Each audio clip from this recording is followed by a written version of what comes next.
So if it's exponential, you solve it with logs. Unless you know the exponent is a whole number, then you can just figure it out. Like this one is 10 to the x is 100. Well, 10 squared is 100. But this one is going to be a decimal.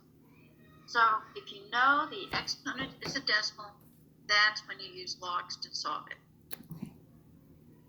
So are you all on this page?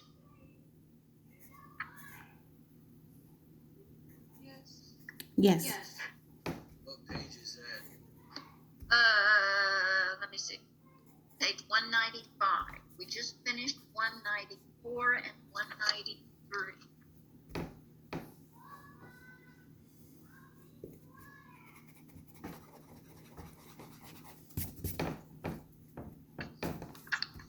I haven't done 196. So I may stumble around a little bit. Honestly, I have to think about it.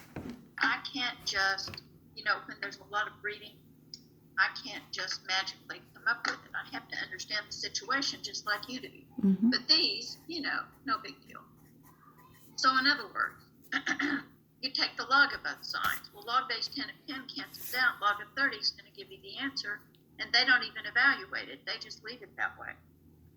But we can evaluate it if you want to. Yes.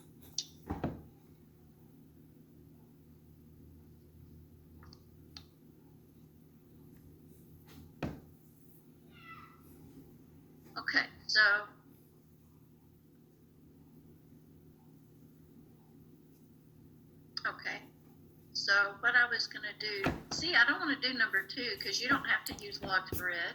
I've done them all. Let me just write it down and we won't look at my answers.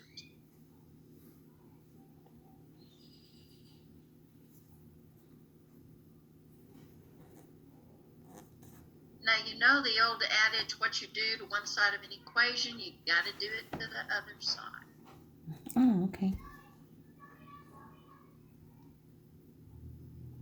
So we're going to bring the x to the front as a multiplier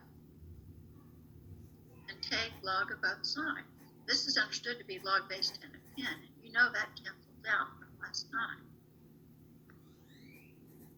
This cancels out. X is, and I'll prove it to you. X is log of 30. It's what power of 10 gives you 30. Well, you know it's a decimal. Now I'm going to show you what this means. Log of 30 is 1.477.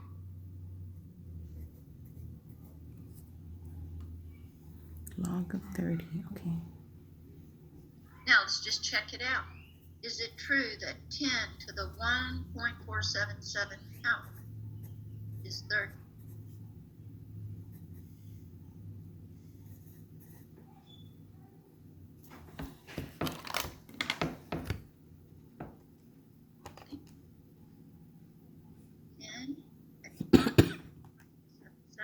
Won't be exactly 30 though. What? 1.477.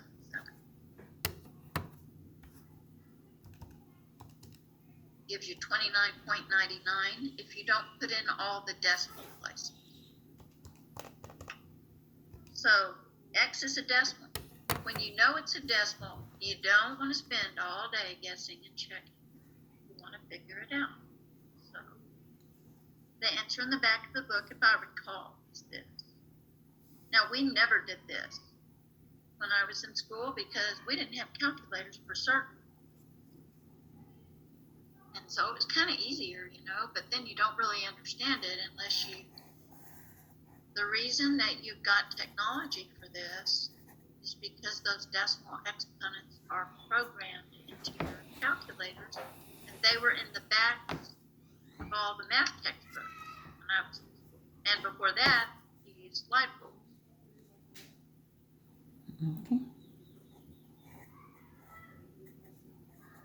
Okay, so we'll do number 2. We're not going to skip them.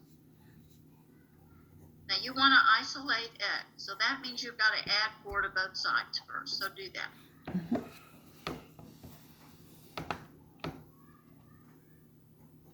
Then you don't need to do logs. You know 10 squared is 100. Mm-hmm. But if you didn't know that,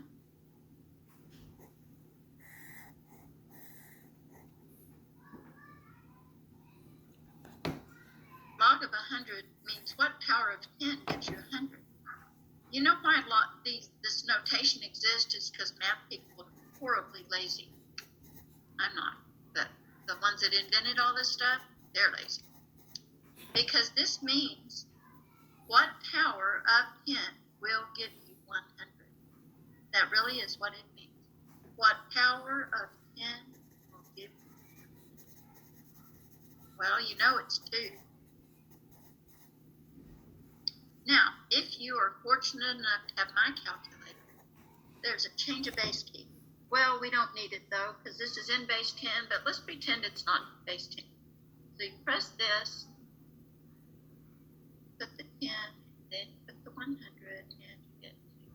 Sure enough, 10 to the second power will give you 100.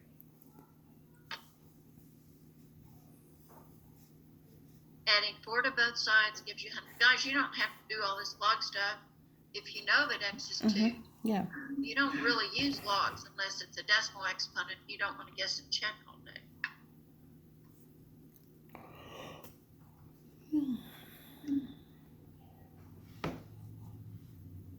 Are we good? How's everybody doing? Good. Well, that's good. I'm glad to see all of you. Ben,